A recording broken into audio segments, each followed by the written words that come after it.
Hello, Holy Apostles. Father Jim Barron here, joined by Mike Iversen. Hello. This is part 2 of our Fireside Chat reviewing Live Not by Lies, a book by Dreher. Last time we had a more lengthy video about just the overarching theme of the book as looking at what soft totalitarianism is, how it applies or how we can recognize it in our own situation in the West. So if you haven't watched that episode yet, please go watch that first, and then this episode will make a lot more sense.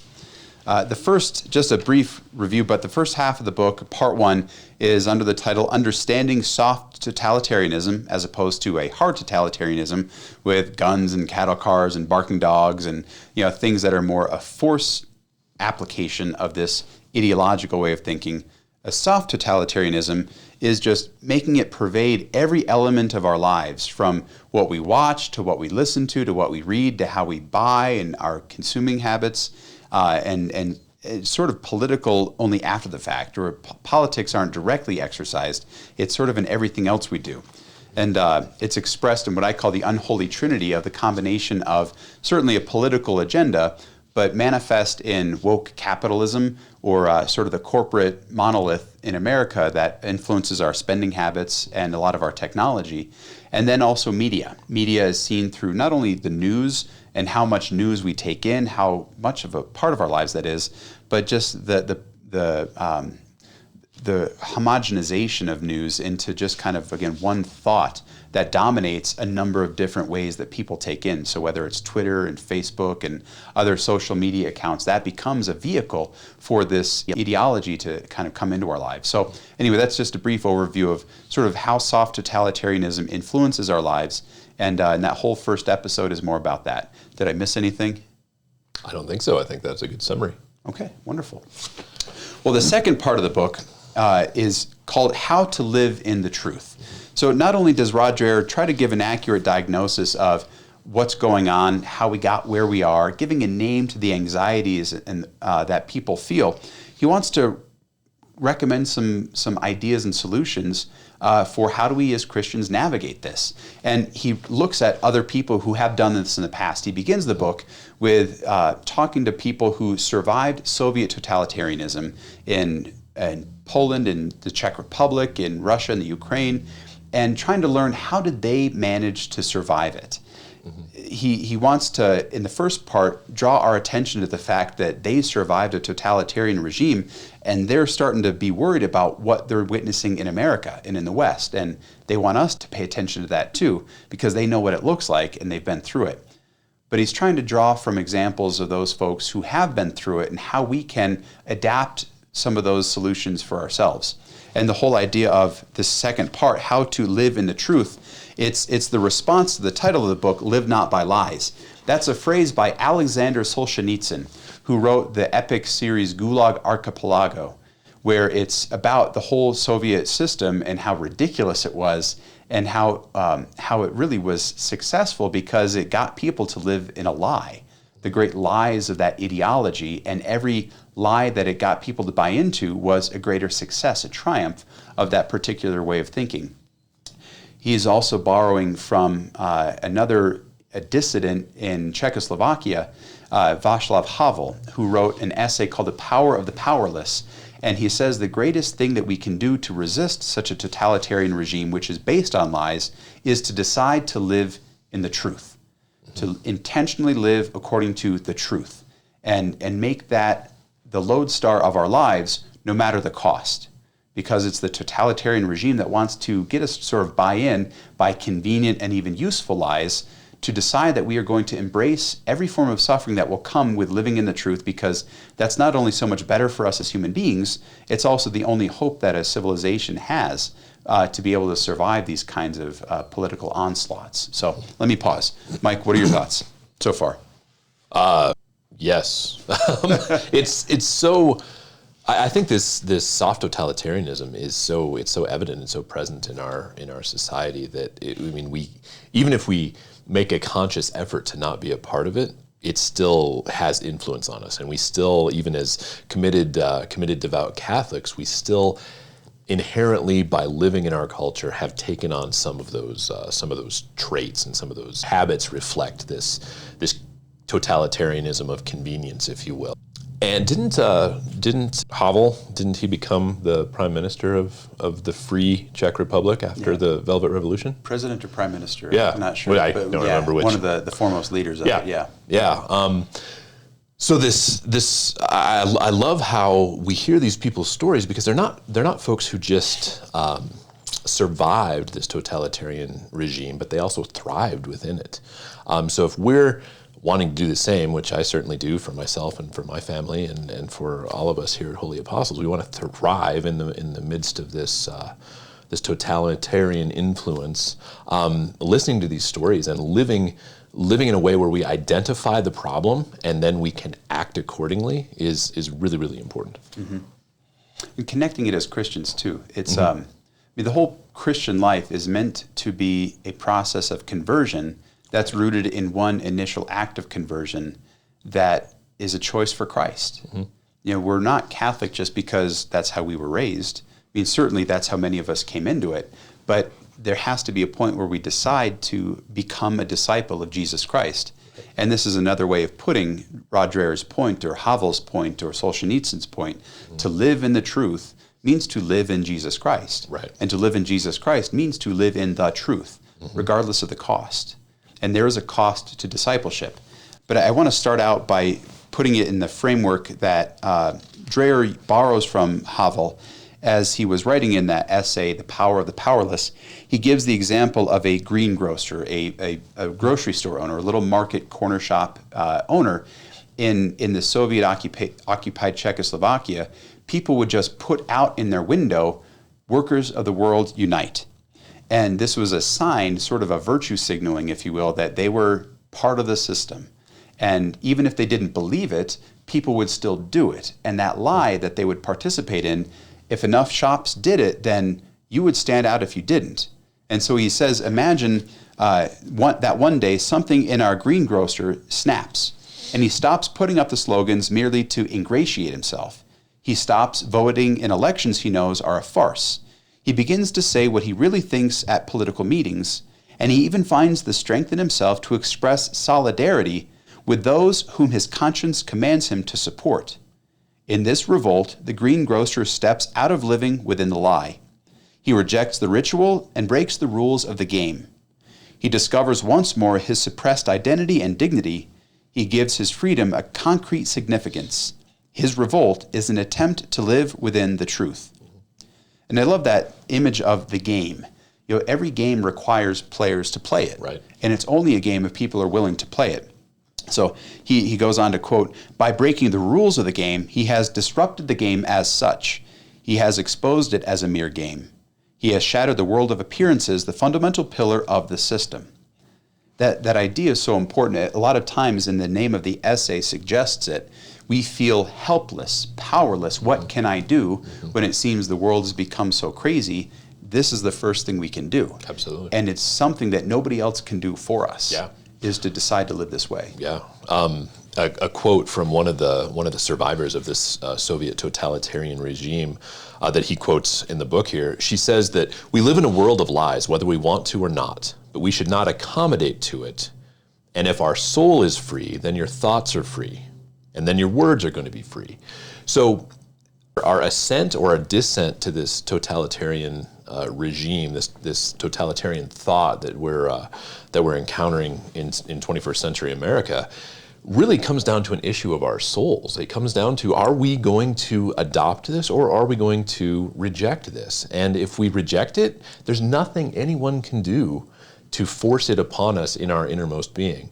But if we accept it, there's nothing anyone can do, whether it be the Catholic Church or whether it be some social or political party. There's nothing that any of those entities can do to free us from it. It really comes down to our own personal choice and our own decision to reject or to assent to this. Yeah. And a lot of times I would contend that we don't necessarily even know the root that we are assenting or rejecting. It's kind of this lie of convenience, as he says. But we need to really be considering what it is that we're saying yes to, and not just having kind of a knee-jerk reaction to what would be convenient or what would be accommodating to our desires. I think as you're saying that, with the idea of speaking the truth, a lot of times people will say, well, I just speak my mind, and it's more obnoxious, and it's and it's not necessarily a speaking of the truth. It's just sort of expressing their immediate opinion about something or their own preferences to something, whereas deciding to live in the truth means entering into a dialogue with a reality that is outside of myself. Right. And so to say what we think isn't just about I say what I feel or I say something that would be nice to believe, but I say that what I've come to know to be true as a truth. Yeah. And I refuse to kind of let something that I know to not be true influence how I speak. Absolutely. And so I think there's an important distinction because, we all know that guy or that girl who says, well, I'm just honest and people don't like it. Yeah. Well, you might still be a bit of an ass and you might not be actually speaking the truth. Right. Don't you be might that guy. just, This is something very different. This is something that, again, is a dialogue. It's engaging truth as it exists in itself, not just as we would like it to be. Yeah, and it should be an intellectual and a mental and a spiritual exercise to parse out what that truth is. It's not just something that strikes us necessarily at first glance. It's something that we really need to spend time in prayer, spend time in study, spend time in dialogue to ascertain what that true really is. Because it's oftentimes so veiled and there's so many layers that we have to get through before we can find that nut of truth at the middle of our philosophy or ideology or whatever the case may be. So it a lot of times takes a community. It takes other voices than ours. Yes. And when you have those people to bounce your ideas off of, to kind of be challenged by, you also have support that it's a truth that's not just your truth. It's not a relativized, isolated thing. It's something that you share. And there's a quote from a gentleman who Dreher he interviewed, and the question is, how does an honest man live under totalitarianism? And the priest that he was interviewing, who survived the Soviet rule, said, with difficulty. Of course it's difficult, but thanks be to God, there were people who were doing their best to build their lives in such a way that they could live in the truth. People understood that if it was going to be a priority to live in truth, then they were going to have to limit themselves in other ways, perhaps the progress of their careers, for example, but they made a choice and resolved to live by it. One example that a lot of people would be able to identify with is the litmus tests or the purity tests that you have to sign at work, that you have to sign these diversity pacts or agreements, whether it's in what were formerly free-thinking universities. You can't get a job unless you say that, okay, I'll call a man a woman if he wants. It's sort of, you have to sign on to this particular ideology, and if you don't, then your career is going to get lost. And if you're by yourself, you can start to question, well, maybe it's not that bad, or maybe I can just do it this once. But to have other people around to whom you are accountable and whose opinions you respect, and also to encourage you and to support you if you decide not to do that. Right. If you don't live into that lie, like, okay, your career is probably not going to go very far, but what we can do to support you, we will. Right. It's easier to do that in that sense of community. Yeah, absolutely. And I think to that quote from the priest that you just read, it really comes down to ultimately love. And to love well, there always is a cost. Love always costs something. You think of the love of God and what it cost Jesus, right?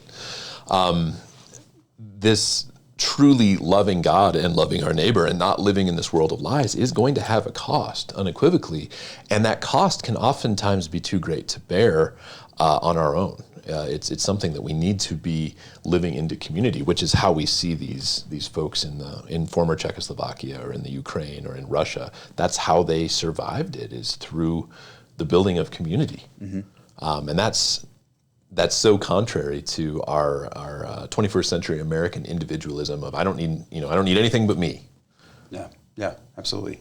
And even the intergenerational aspect of it. Yeah. A lot of parents are concerned about the world that their children are going to inherit. It's important to remind them that they can build a world for their children. They can build a place for them to come into, and those communities that are intent on living the truth are some of them.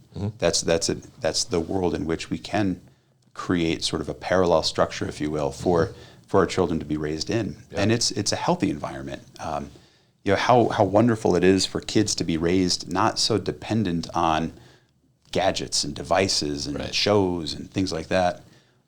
He makes a point in here, just a simple point: refuse to let the media and institutions propagandize your children. Right. Teach them how to identify lies and to refuse them. To recognize this ever-present message that is always bombarding us, it's also bombarding our children. And so often, a lot of folks think that some of these kids programs are kind of harmless, but just face it, every time we put a screen in front of our children, it would be like allowing any stranger to come up and talk to your child. They're bringing them a worldview, an idea that our kids are being influenced by.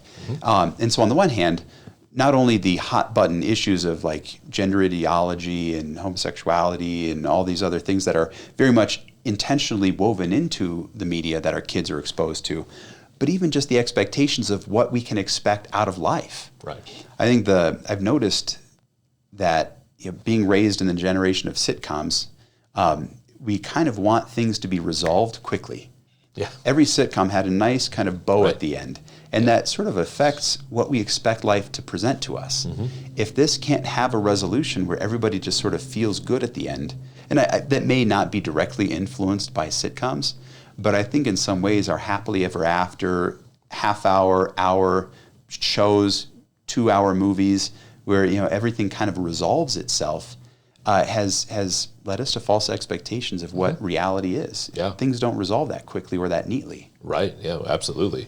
And we become, myself for sure, just speaking for me, instead of just using the we in general, I'm really uncomfortable with discomfort. If there's a relationship or a socioeconomic question that's raised and I can't come to a quick resolution, it's really uncomfortable.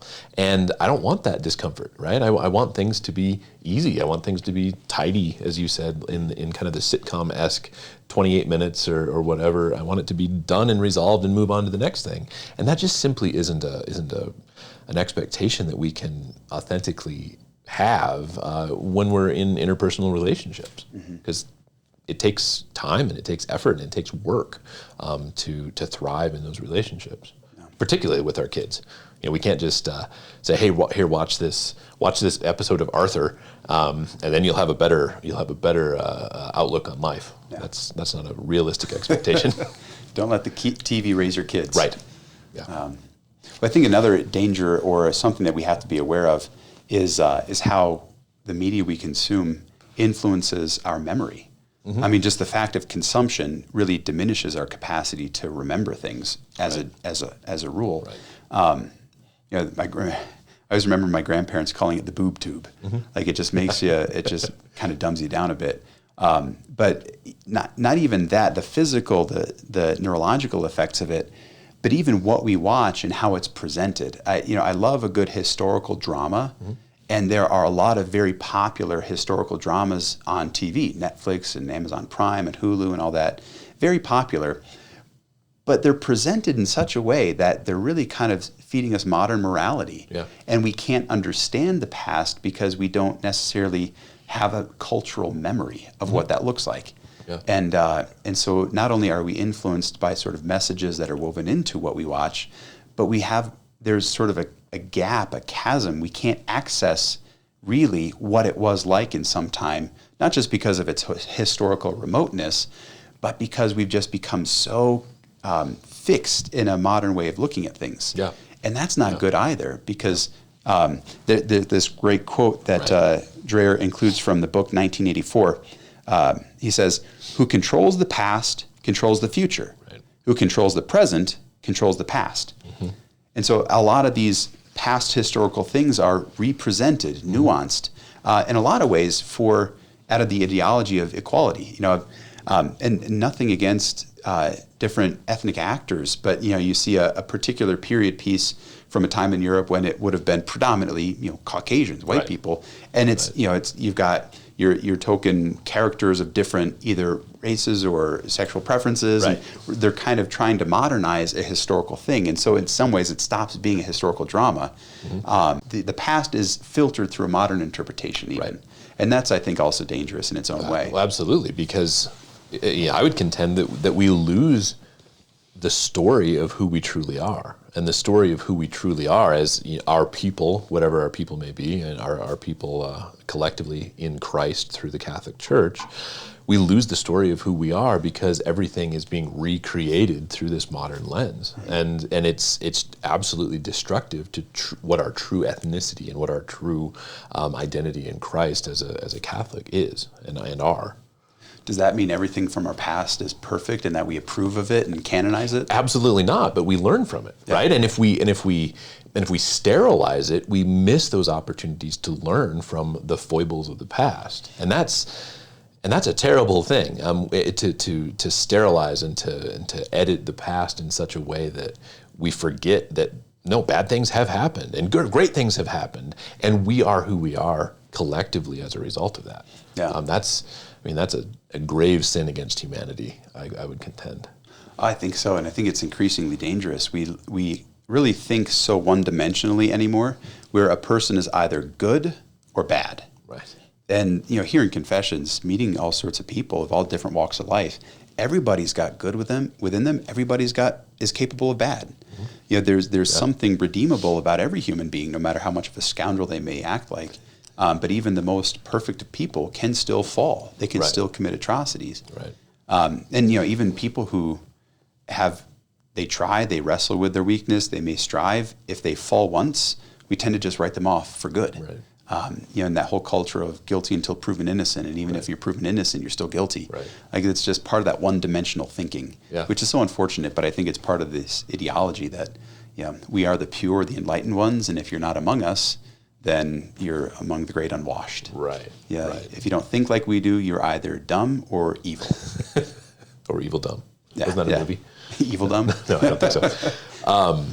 If coming from the Catholic Church, from being Protestant, that was one of the huge draws to becoming Catholic, is this shared sense of identity and the church seasons and feast days and all these different shared community and communal events and celebrations and remembrances. That was one of the things that I had a strong desire for, but hadn't really experienced in the churches of my upbringing, because they were very sterilized in that sort of way through the Protestant Reformation. Really, anything that's pre-existing, let's get rid of, and then let's rebuild. Starting in this particular denomination, the 1850s is when it started. Mm-hmm. And again, we miss so much. I had a conversation just yesterday with a guy about how a lot of these heresies, these modern Christian heresies, we could avoid if we just knew the history of Christianity, because a lot of them were dealt with 1,700 years ago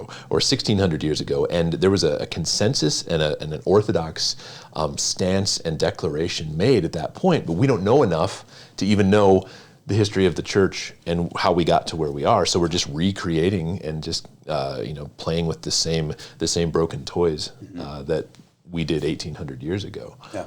And anyway, that was a diatribe, but that was a huge, a huge attraction to becoming Catholic. And it's something that we as Catholics get to embrace. It's a huge gift. It's not this imposition that the church is saying, do this or else. We get to celebrate together. When we feast, and when we fast, as you say. And that's great. Yeah. It engages us as true human persons.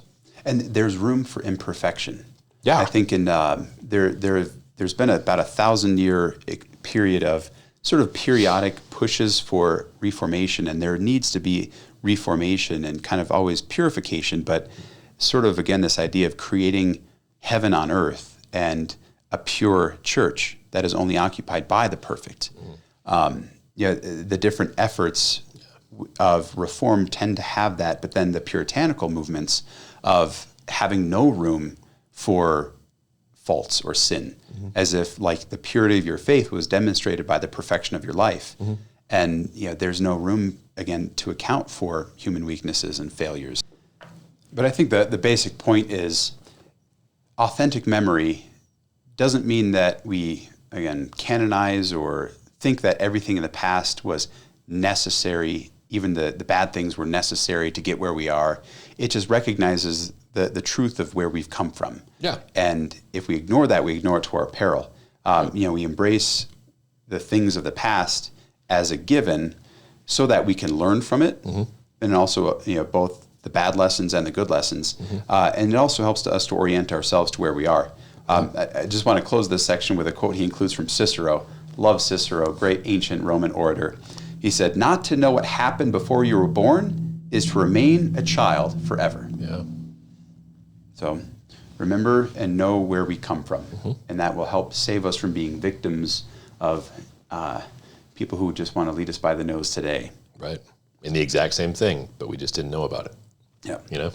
And just as we can't select, or we shouldn't try to select our past and edit out things that we find inconvenient or unsavory, just so our relationships, we shouldn't be so, I guess, quick to cut out who we have as family members or where we come from. I just know too many people that have gotten into arguments with family members that over politics typically, but we start to distance ourselves from people that we disagree with. And the importance of yoking ourselves or being yoked to people not of our choosing really helps to draw us out of ourselves and help us to be more understanding and patient and thoughtful human beings. But it also provides a safe harbor in the midst of a lot of this weirdness that can go on around us. We have a place that we know we are accepted and that we can accept others. Dreher goes on to recommend one of the most important elements of action after deciding to live in the truth is to start to form communities in that same truth, who also are people committed to make the sacrifices necessary. And the importance of that community and that family life, he calls families as our resistance cells. But just this mentality of living in community is incredibly important. I mean, it's part of the Christian life. Jesus gathered around himself a community of disciples, and even parishes are meant to be these kinds of communities rooted in the truth. But that's an important practical take-home that he offers us. And I know that that's very much a part of what you teach and how you approach situations, is building up community life. Yeah, absolutely. Because that's as you said, that's our safe harbor. That's the only place that can give us true rest in this crazy culture. Yeah. I know that somebody might object and say, well, you're just surrounding yourself more by people who think just like you. I mean, what would be your response to that? Well, that would be authentically embracing community. And when you're in an authentic community, when you're not in a community that you've self-selected everyone, so your relatives, people that you're friends with, you're inherently going to have folks that disagree with you in those communities. Around the Thanksgiving table, for example, in pre-COVID years, how there's always, well, at least in my family, there was always some sort of disagreement. And we grow from that. As human persons, we grow from difficulty. We don't grow from ease. If you think about weightlifting or bodybuilding or whatever the case may be, any sort of athletic endeavor, we grow through adversity. That's how our muscles grow. That's how we as human persons grow. So if you're in those real communities, not just a fabricated, a non-real social media community, or if you have real human relationships, that's probably the best way to say it. We're not always going to agree because we're not all the same. We're not homogenous. So, my brothers-in-law, my sisters-in-law, my parents, my aunts and uncles, we all have differing opinions on things, but we can talk about them typically, and not get too fired up about it, and it helps us to grow through that adversity. Sure. Yeah, it's very important that it's not just people who, again, agree with you and who will soft step around an issue because they don't want to cause conflict or friction. Right. But I think also, and this is one of the important points that he makes, that Rod Dreher makes, is these communities themselves have to have a reference point outside of themselves. Right. It's easy to have a clique that's just everybody's nodding their heads, that echo chamber that we find so harmful. The anchor outside of the community or outside of these groups, these families, is God, and is the living life of the church and the tradition of Scripture and in that community of disciples. Yeah. And to that point, that's, I think, one of the great ills of parish hopping is if in the old way of parish alignment, let's say, the old way, you go to a parish based on where you live, not based on your preference of the pastor or the people around you. And that creates inherently this authentic community that is broad spectrum. It's not just this single group of semi-homogenous thought where you really like Father Barron, or I really like Father Barron, right? But that's not the deciding factor. The deciding factor is that we are a community, and we might not all get along. We might not all agree on everything, but we're still a community nonetheless. Yeah. I think it's an impoverished experience of the Catholic life for folks who just go and worship with people and don't live with Absolutely. them in having dinner at each other's houses and shopping at the same places and going to the same events. The Christian life isn't reducible to the Mass. That's the source and summit of it, but it's meant to be expansive into the rest of our days and the rest of our lives together. Just want to read something that Dreher quotes in this section. It says, Christians today must dig deep into the Bible and church tradition and teach themselves how and why today's post-Christian world, with its self-centeredness, its quest for happiness and rejection of sacred order and transcendent values, is a rival religion to authentic Christianity. Yeah. We should also see how many of the world's values have been absorbed into Christian life and practice.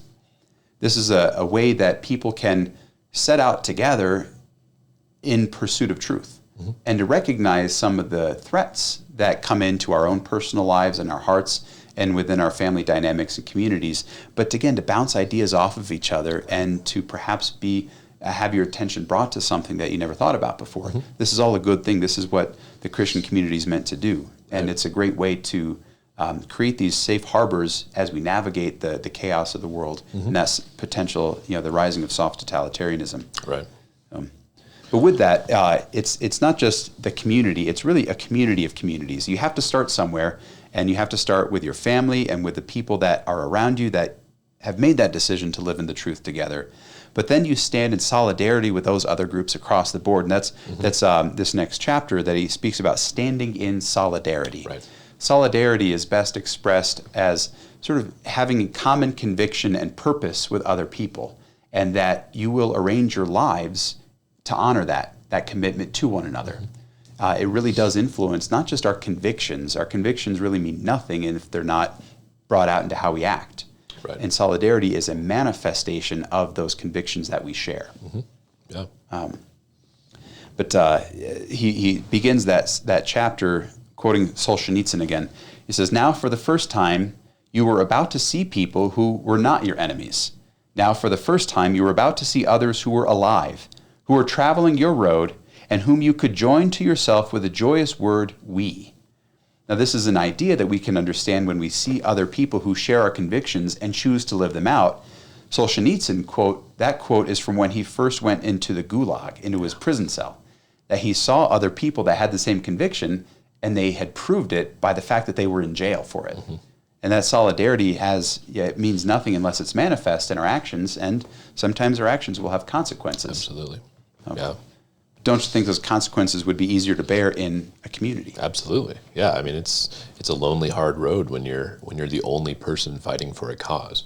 But when you have a community, when you have a band of brothers and sisters, it makes a world's difference. Yeah. But Mike, I don't want to be weird. I don't want to stand out from the mass crowds. Well, then you just need to surround yourself with some other weirdos, and then you're no longer weird, right? Yeah, it is tough. It's to make certain decisions, to live with conviction and stand in solidarity. It's the first direction away from that alienation you feel from the society as a whole. But to have that, you in effect create a new society. Yes. But I would say it's a more real society because it's by a choice around principles and convictions, not just the loudest voice.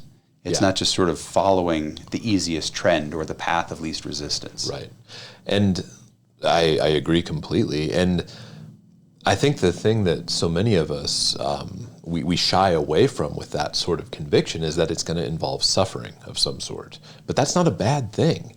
Again, that's hardship is how we grow. Hardship is how we become better, more virtuous, more well-rounded persons. And I certainly hope we all want that for our kids and for our families. That's how they're going to grow as well, is through adversity, not through getting a participation trophy every time they show up. It's through working hard and actually mastering or working towards mastery of certain virtues and traits. Mm-hmm. Yeah.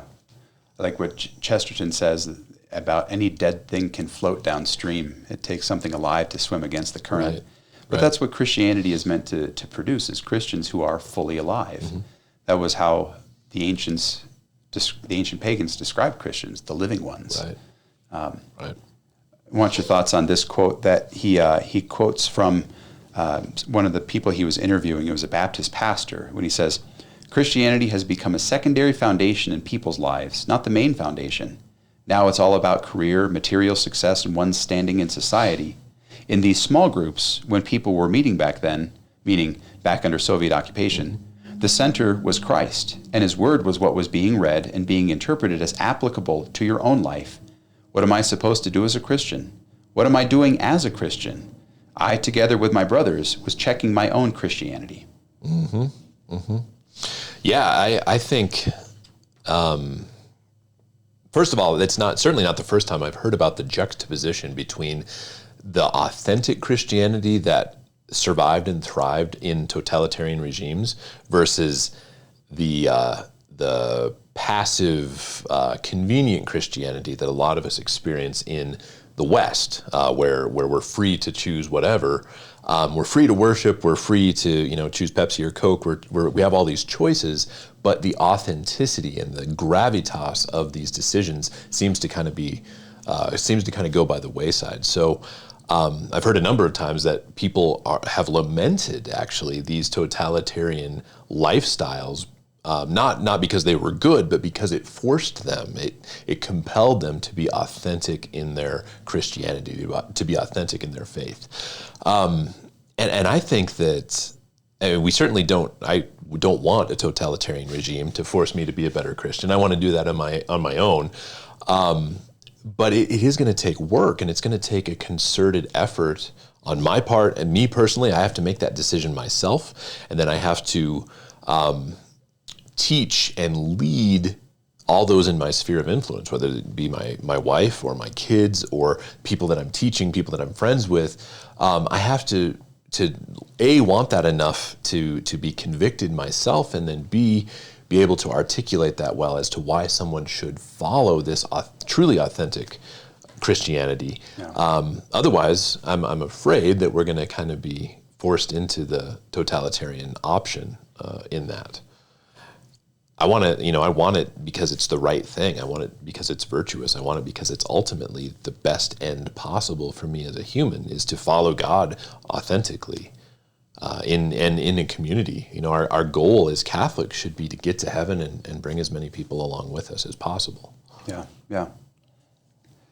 One of the great glimmers of hope that I've seen, I can't say increasingly because it's always been there, but I think there's a greater embracing of the reality of suffering as a part of our faith. And it's a part of life in general. But the contrast, as the world says suffering is the greatest evil. Right. As versus the faith that says suffering is not only a part of life, it's something that can be transformed and become the very means of our salvation. Mm-hmm. And look at exactly what accomplished our salvation, Christ's death on the cross. Right. And rather than a Christianity that says the purpose of our faith is so that you feel better about yourself, so that your life gets in order, so that you become wealthy and have it all. As Fulton Sheen said, we can't have the cross without Christ, or the Christ without the cross. Mm-hmm. They're inseparable. Right. And so it's not just about pointless suffering either. Suffering has a purpose when it's united to Christ. Yeah. But that's precisely the challenge that I think we're faced with, is if we're going to try to swim upstream and create these communities that are deciding to live in the truth at all costs, that will entail different forms of suffering, whether it's in career, social relationships, convenience. And the embracing of that suffering is a necessary part of becoming actually human and actually free, because if we are afraid of suffering, then we will swallow any pill to avoid it. Right. I think back to Aldous Huxley's Brave New World. Yeah. emotional distress was to be avoided at all costs, and they literally had a pill, the soma capsules, Right. that they could take and just sort of soothe themselves into kind of bliss, oblivion. Yeah. But I think that's an important part of it, is understanding the role of suffering as Absolutely. necessary, and it's not something to be afraid of. And it's more suffering when we try to bear it alone. But that's the great gift of Christ on the cross, is that in our suffering, he suffers in us. And so we are never truly alone. Right. But then also with the church and our families and our community, there are those who are willing to share that cross with us. Yeah, absolutely. And he calls us to follow him in his suffering and in the hardship that comes along with that. And I think in our kind of therapeutic Christianity that we a lot of times, it's at least the loudest voice a lot of times in popular Western Christianity, we're encouraged to be admirers of Christ. We're encouraged to be admirers of the things that he's done and to admire all that. Well, he doesn't want admirers. Jesus calls us to be followers, not admirers. Yeah. Admirers it doesn't cost anything to admire something. It costs something to actually buy it. Mm-hmm. Yep, absolutely.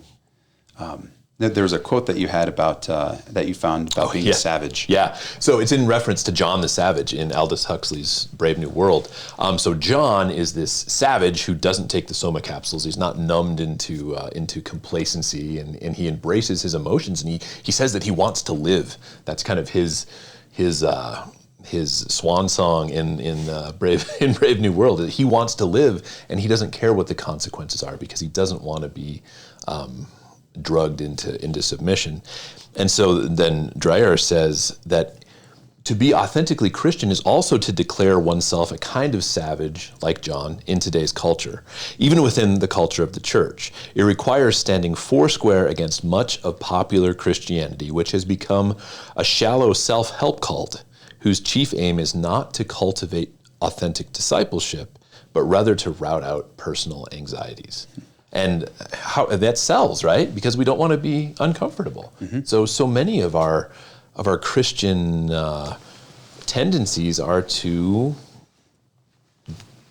basically get self-help, to not be anxious anymore, to have something that we like and that we agree with as the ultimate good. Mm-hmm. And rather, it's being a disciple. It's following Christ. There is a cost. Yeah. It's sometimes well-intentioned but misguided folks, they'll say, well, why do I need to go to church? I can worship God, I feel God on a mountaintop. And when we become our own pope, if you will, our own spiritual authority, we can quickly turn away from not only the more weighty things of life and the more important things that we need to be confronted with, but we can start to delude ourselves away from some of the things that would break into that condition. Yeah. And we just, we become more subject to the rule of convenience. Absolutely. Yeah, I mean, I feel God on the top of a mountain or on a trout stream as I'm fly fishing, but that's not the best. The best is when I'm worshiping in the sacrifice of the Mass with my brothers and sisters in Christ as the Catholic Church, offering our collective sacrifice to him. Yeah. You can't beat that. No matter how great it is to, stand in a trout stream catching fish and worshiping God. But it takes an effort. I'm just so tired on Sunday mornings. Yeah, all good things take effort, right? Yes, absolutely. But even that just the simple effort that we put into things, that is itself a form of suffering. We don't have to over dramatize suffering as something that's just big and bleeding and just high anxieties. It's something that is just the day-to-day playing out of living in the truth, whatever the cost. Mm-hmm. I like this this quote that he has: "Accepting suffering is the beginning of our liberation," he says. "Suffering can be the source of great strength. It gives us the power to resist. It is a gift from God that invites us to change, to start a revolution against the oppression. But for me, the oppressor was no longer the totalitarian communist regime. It's not even the progressive liberal state. Meeting these hidden heroes started a revolution against the greatest totalitarian ruler of all, myself." Yeah. If we are always tempted, as our first parents were in the garden, to become gods without God, we have to be more suspicious of ourselves. And when we are our own spiritual authority, we can really lead ourselves into all sorts of goofy things, or be led by others into even more goofy things. On that topic, a couple pages later, I love this quote, because I've always thought of the great lie, like the one great lie that humankind has consistently succumbed to is that we're our own gods. And so on page, I think 213, he says, totalitarianism is built on the oldest lie of all, the one that the serpent whispered in the garden, and it's the father of every other lie, that you shall be as gods. When we serve ourselves, when we live for self, when we reject suffering and say, I want everything to be convenient and easy, and we ultimately become slaves to our own desire, and we've recreated, as you said, we made ourselves our own pope, or even worse, we've made ourselves our own God. And that's the greatest lie. Yeah, yep. And live not by lies. Right. That's the book that we've been reviewing. Please do consider picking it up, reading through it, spending some time with it. Yeah. There's a lot more to say. You can never really capture it all in just even 2 lengthy video segments, but we want to continue having this conversation. If you have questions or things that you would like discussed, feel free to send them to the parish office, and we'll try to get those in our next one. In the meantime, thank you so much for joining us. God bless you, and God bless your families. Excellent.